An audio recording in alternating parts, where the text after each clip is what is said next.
le député ou son défenseur. Déjà donc ci position bi nga nekk on voit que Guy Marius Sagna même dafay aligné wu ci même logique. Effectivement déjà ci premier paragraphe de son texte donte nee na ceux qui défendent le député Farba Ngom à l'Assemblée nationale ne disent pas la vérité waaye ci deuxième paragraphe ba mais nee na je trouve que la justice doit respecter davantage l'Assemblée nationale. Ah oui. En mettant à sa disposition des éléments, viser des articles et faire allusion à un rapport que les députés n'ont pas vu et nous dire faites confiance à la justice ne peuvent suffire et l'Assemblée nationale doit se faire respecter. Le règlement intérieur de l'Assemblée doit être changé. Pape Amadou Mbaye par rapport à cette affaire donc ak li nga xamante ni Guy Marius Sagna def na ko comme analyse donc comment est-ce qu'on peut viser aussi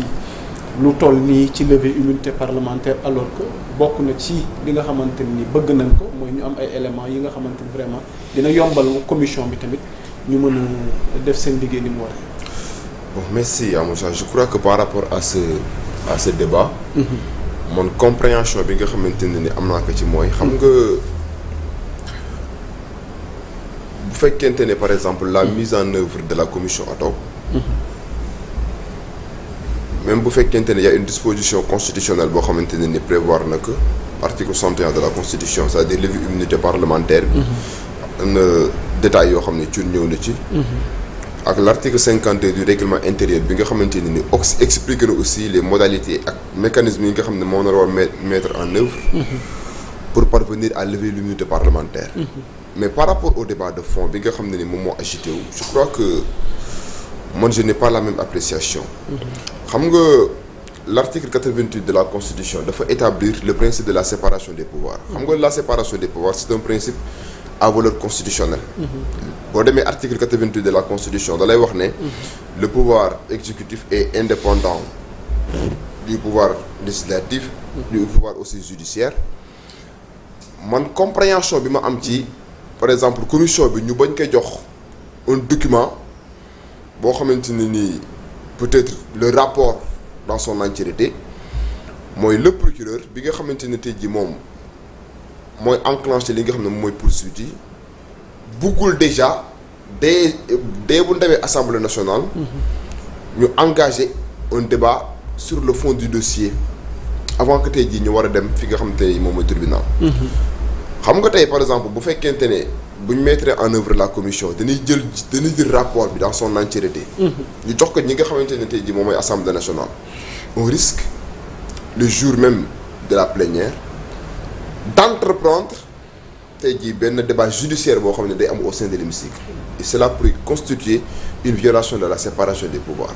tey Assemblée nationale c'est pourquoi je suis pas d'accord ci li nga xam ne tey jii moom la Guy Marius Sagna wax quand il dit que le judiciaire doit respecter li nga xam ne moom mooy le législatif non à partir du moment où tey jii judiciaire bi jël dossier boo xamante ne tey jii c'est un rapport mu soumettre que Assemblée nationale pour une simple procédure de levée de l'immunité parlementaire je crois que loolu mooy pousser Assemblée nationale bi nga xam ne c'est un lieu de dialogue contradictoire boo xam ne toujours ñu ngi ko fay constater mooy ñu plaider dossier bi avant l'heure alors qu'en réalité au-delà du fait que la Constitution à travers son article 88 prévoit na d'abord le principe de la séparation des pouvoirs il ne faut pas aussi perdre de vue que l'enquête ak l'instruction sont secrètes le principe du secret de l'enquête et de l'instruction dan lay wax ñu ne la waxuma même les parlementaires même ñi nga xam ne ñoom ñooy les magistrats ils sont tenus de respecter li nga xam ne tey jii moom mooy le secret de l'enquête ak le secret de l'instruction a fortiori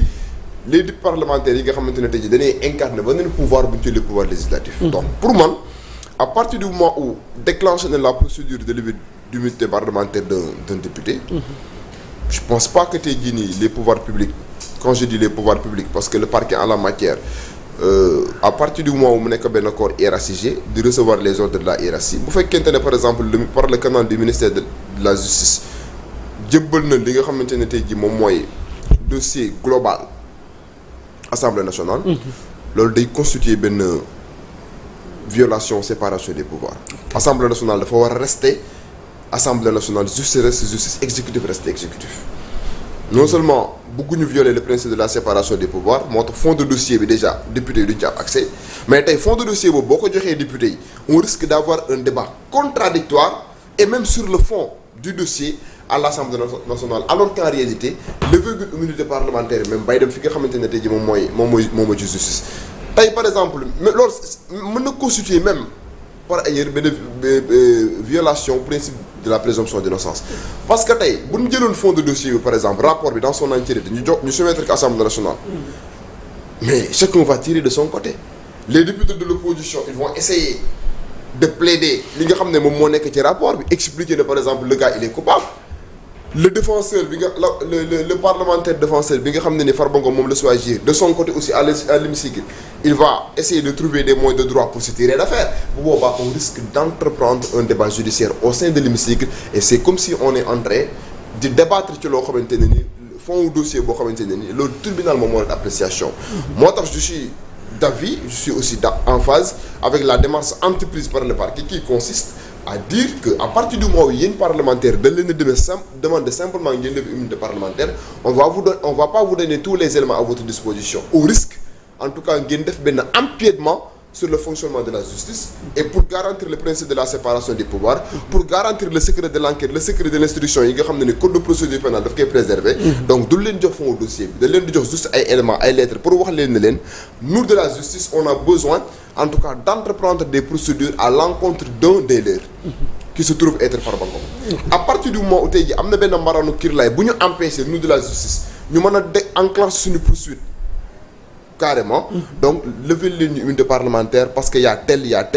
mais duñ dugg au fond parce que jox leen fond de dossier bi wala nga jox leen rapport bi da nga leen di permettre tey jii ñu engager à l'Assemblée nationale un débat sur le fond du dossier qui risque d'écorner qui risque d'empiéter sur le fonctionnement de la justice. li ngay wax ni loi la wala. Oui, c'est l'article 88 de la Constitution qui a prévu le principe de la séparation des pouvoirs. non qui interdit maanaam le fait que le rapport soit transmis. non des députés en commission apport. non amul benn loi bu ko interdire mais amul benn loi aussi bu wax ne forcément mais on est d'accord oui amul benn loi aussi bu wax ne forcément les parlementaires doivent avoir à leur disposition le fond du dossier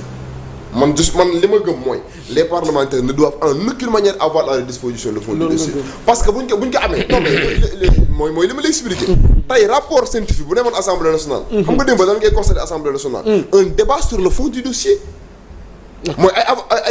ay parlementaires yoo xamante ni ils vont essayer chacun de tirer de son côté tey Aïssata Tall Sall bu boobaa en tant que avocate elle aura la possibilité tey jii mu plaider le dossier avant l'heure les députés de Pastef yi nga xam ne jël na parole ak le ministre de la justice il aura la possibilité aussi de son côté d'essayer d'enfoncer Farba d'essayer d'asseoir véritablement une culpabilité alors que l'Assemblée nationale n'est pas un lieu par excellence boo xam ne dañ fa war a adonner wu à des interprétations des charges donc interprétation des charges mënul am parce que déjà amagul dossier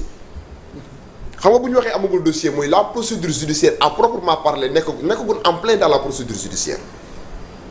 kañ la ñuy nekk en plein dans la procédure judiciaire bu fekkente ne par exemple sàkku bi nga xamante ne justice sàkku na ko mooy lever immunité parlementaire bi am na procureur de la République il aura la possibilité d'exercer ses attributions convenablement en quoi faisant bu fekkee dafa bëgg engager des poursuites à l'encontre du sieur Farba Ngom il a la liberté d'engager des poursuites et que bu fekkente ne par exemple présenté nañ que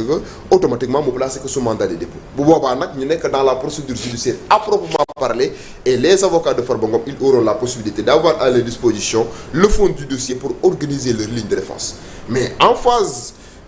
de la levée de son immunité parlementaire je pense pas que tey jii justice dina jël risque en tout cas di jël rapport bi di ko jébbal ñi nga xam ne tey ji moom mooy les parlementaires ñu si discuter boobu ñu si discuter rek c'est une violation du principe de la présomption d'innocence parce que ñii dinañ wax ne Farba moo def ñii ne Farba deful dinañ violer li nga xam ne moom mooy le secret de l'enquête et de l'instruction dinañ violer li nga xam ne tey jii nii kan moom mooy le principe de la séparation des pouvoirs bi nga xam ne c'est un principe à valeur constitutionnelle donc appréciation boobu noonu laa ci am léegi nag à partir du moment où la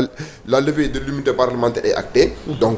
il appartiendra au procureur de la République bi nga xam ne moom mooy exercer ses attributions au sein du pôle judiciaire financier donc mu engagé bu ko neexee des poursuites et que à l'issue en tout cas de ces poursuites là les avocats de Farba Ngom ñu ngi doon crier en tout cas sur tous les toits qu'ils n'ont pas encore le dossier te loolu ce n'est pas une violation de la loi parce que à partir du moment où nekkagun dans la procédure judiciaire à proprement parler mënugunoo am fond dossier bi léegi nag période bi ñu war a amee fond dossier bi dinañ ci àgg mooy par exemple un placement sous mandat de dépôt bu boobaa dinañ am à leur disposition de dossier pour préparer les lignes de défense. dinañ ñëwaat ci beneen tour de table par rapport